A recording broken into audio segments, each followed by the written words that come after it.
Welcome back. You know, sometimes a renter can skip out or worse, leave a property really trashed. So what can an owner do when this happens? We have Lindsay Blackburn and Chilton Stone who join us now from Island Realty with some really useful information on the legal options available. Welcome back. Great to have you. Now, you know, a lot of people here, they rent properties. You have a lot of property owners, so that's what we're going to address today. But if a tenant doesn't pay rent or even the damages associated with that, then what happens? Okay, well, unfortunately, a lot of times a rental lease can end badly. Yeah. So the owner needs to know what steps to take. As property managers, we know what the process is and we're very familiar with it, so we can get through it as quickly as possible and mitigate the financial loss to the owners as much as possible. Okay, so let's say someone skips out on their lease and they don't pay their rent. I mean, what happens then? Well, typically in South Carolina, in a standard lease, your rent is due on the 1st. Right. If you don't pay it by the 5th, they give you a 5-day grace period, and the property manager, the landowner, can go and file for eviction if they haven't paid for the rent. Really? And it costs $40 to file for eviction. You serve the papers to the magistrate's court, your local magistrate, wherever the property is located. Yeah.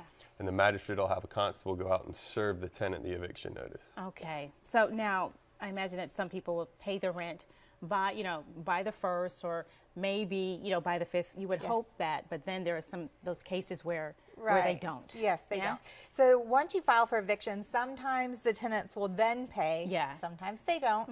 So you have to wait 10 days and then you can file for a writ of eviction. Okay. And then once that's done, that costs $10 and they have 48 hours to move out. And if they don't move out within 48 hours, then you go back to the magistrate and you file for a physical put out, and then you can physically remove their belongings to the nearest curb and repossess or take possession of the home. And I think sometimes people may have seen that. It's like, man, why is there furniture out on the curb? So 9 times out of 10, that's what happened. Yes. Now, but that sounds kind of complicated for a property owner to try to kind of navigate that, though. Right? It is. There are very specific steps to go to, and each one takes a specific amount of time. So you don't want to let it slip past you and wait until, say, the 15th day to go back. Right. Because that's just 5 extra days that they're living in your house without paying you money. So. Right, and you're still sitting there like, pay me my money. Okay, well, what if a tenant moves out at the end of their lease, but they leave a lot of damage behind and owing, oftentimes the owner money, or maybe their deposit didn't pay for all of that? What can they do then? So if that happens, the landlord wants to keep good records of everything. We keep strict records of everything from the beginning of the rent, from the beginning of the lease period when they come in and sign everything. Yeah. And you want to make sure you take pictures of everything when they come in. Then you want to make sure you've got pictures of everything at the end so you can compare and show. Yeah. You want to kind of prepare a file at the very beginning, almost like you're going to court, because you always want to be prepared. I watch judge shows and I've seen that happen. It's like, look, can you show me a picture of what it looked like beforehand? So you really want to. Pictures are very valuable. Right, because you hate to kind of go into a situation thinking that, but if you're a property owner, then you have to kind of think that way to make sure that all your bases are covered, right? Yes. Yeah. If you think like you're going to court from the beginning of the lease, then your records will be very thorough, very complete. You'll have everything documented. Never make a rash decision. Yeah. Always stop and think, how legally am I doing this in accordance with the Landlord-Tenant Act? And okay. Well, sometimes too, you can end up in small claims court. So does the owner need to hire a lawyer in that case?